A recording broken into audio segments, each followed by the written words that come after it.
नमस्कार, मी सुभाष सुरपाम. Social and science या YouTube चॅनलद्वारे सर्वांचं स्वागत. आरोग्य विभाग महाराष्ट्र शासन यांच्यामार्फत डेंग्यू या आजाराबाबत व्हिडिओ चित्रफितद्वारे जनजागृती करण्यात येत आहे.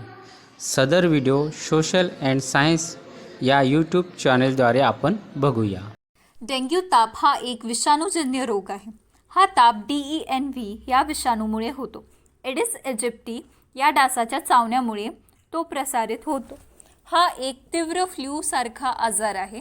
संक्रमणात्मक डासाच्या चावल्यानंतर 5-6 दिवसांनी हा रोग होतो.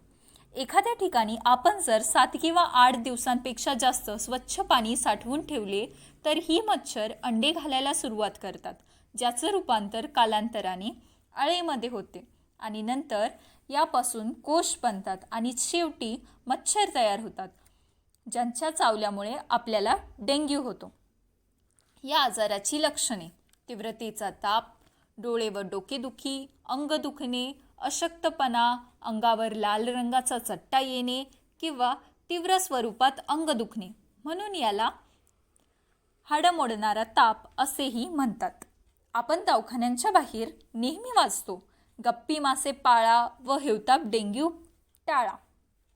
मग हे गप्पी मासे नेमकं काय करतात व डेंग्यू विरुद्ध लढण्यात यांची नेमकी काय भूमिका आहे हे जाणून घेऊयात. गप्पी मासे अळ्या खाऊन टाकतात, ज्याने घरातील डास कमी होतील.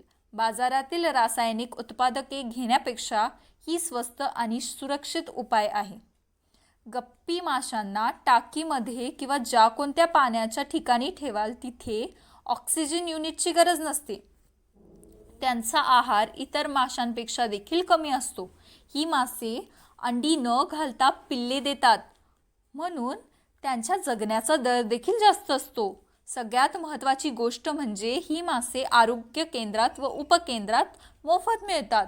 In this way this species lead a kind of surgical strike against the war dengue and help to overcome the post effects. Thus it is said prevention is better than cure.